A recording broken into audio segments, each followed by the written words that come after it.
Hello guys, welcome back. In this video we'll be learning about the SEBI constituted, the clause 49 in the listing agreements of Indian Stock Exchange 2000. Now if we see the clause 49, there are two main requirements. One is the mandatory requirement in clause 49 and second is the non-mandatory requirement, right? Now in the mandatory requirement, the important provisions are the shareholders' right, disclosure and transparency, mandatory requirements about the board of directors, right? Fourth is the audit committee. Fifth is are the mandatory requirements about the disclosures, and sixth is the annual report, right? Now if we start with what are some of the requirement for the company to get listed, the shareholders' right. First, all the shareholders of the same series of class should be treated equally. Okay.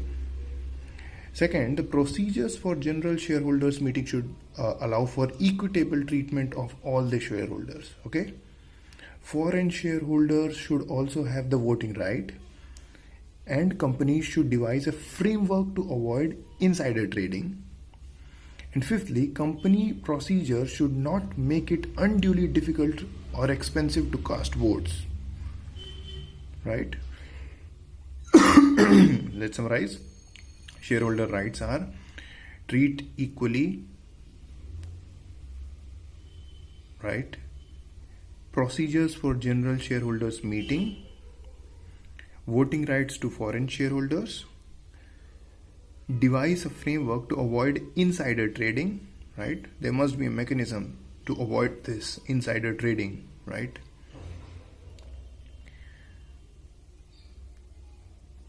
Casting the votes must not be difficult. Let's come to disclosure and transparency. A. The company should ensure timely and accurate disclosure of information to its shareholders. B. Channels for dissemination of information should provide for equal, timely, and cost-efficient access to relevant information by users. C. The company should maintain minutes of the meeting explicitly recording dissenting opinions. So point 3 was very interesting, right? So let's summarize about disclosure and transparency. A. Timely and accurate information dissemination. Channels. And third, recording minutes that were against that the common opinion. See, let's see about the board of directors. Let's see first composition of board of director, then we'll see other board provisions. First, let's define what is an independent director. An independent director is one who does not have any material relationship with the company, right, apart from the directorial remuneration, right? Now, to ensure his independence, it is required that he should not have had a relationship with the company in the preceding 2 years, and that he should not hold more than 2% of the shares of the company. Example, he should not be a material supplier, a service provider, a customer, employee, etc. of the company. Right, so that is what is an independent director. Now, about the composition of board of director, the board should have an optimum combination of ED, that is the executive director, and non-executive director, as I've already talked. If the chairman is the ED, at least half of the board should be ID, independent director. If the chairman is an ID, at least 1/3 of the board should be independent director. Right? If the board doesn't have a regular non-executive chairman, at least half of the board should be independent directors. And fourthly, the board should have at least one woman director, very importantly, right? So let's summarize. Before summary, let's also see some other board provisions. The board meeting to be held at least 4 times a year with a maximum gap of 120 days between the 2 meetings. A director cannot be a member in more than 10 committees and chairman of more than 5 committees across all the board of Indian listed companies. Excuse me.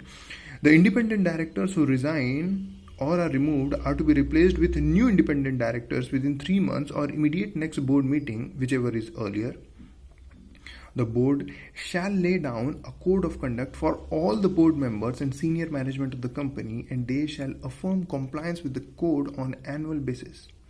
The IDs to be held liable in acts of omission or commission which occur in their knowledge, and the company has to mandatorily establish a whistleblower mechanism. Okay, so very importantly, whistleblower mechanism, right? So let's summarize now. What are, first, the composition of board of director. The board should have an optimum combination of ED and non-ED. It says chairman is in ED, then the 50% of the board should be ID.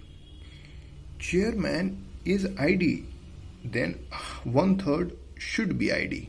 The 2/3 can be ED. Okay.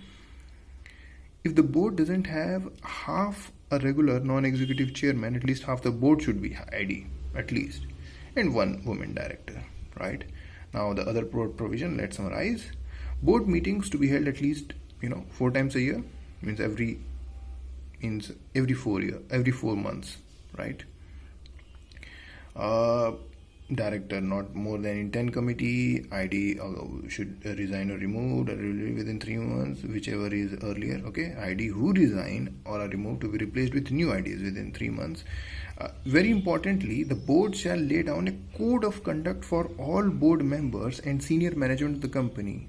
Okay, so code of conduct, very importantly, code of conduct for all board members and senior management of the company, and they shall affirm compliance with the code on annual basis.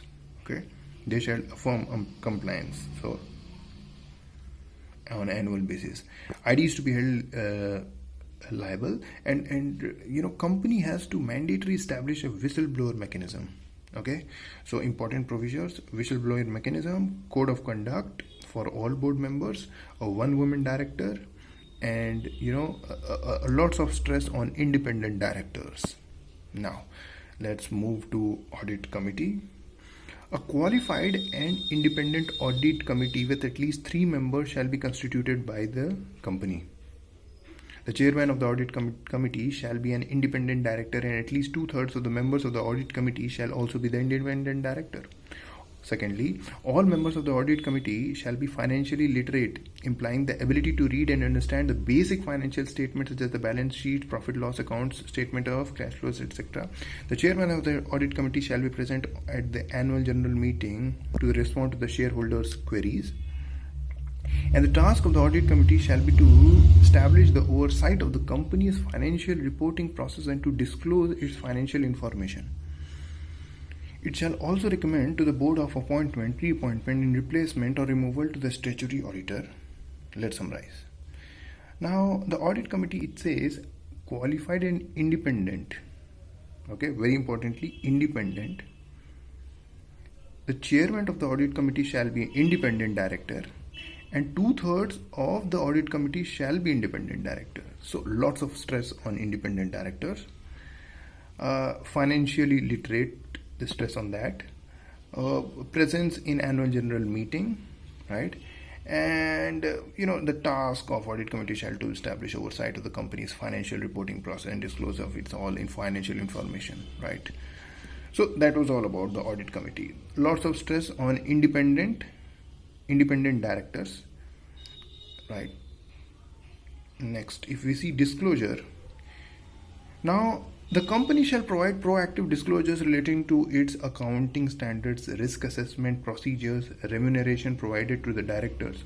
Also, if senior management personnel have any financial or commercial transaction that may have a potential conflict with the interest of the company at the large, they shall disclose the same to the board. Okay, so very importantly, proactive disclosures related to all the aspects, right? And finally, if we move to annual report, the annual report of the company should include a detailed compliance report on corporate governance.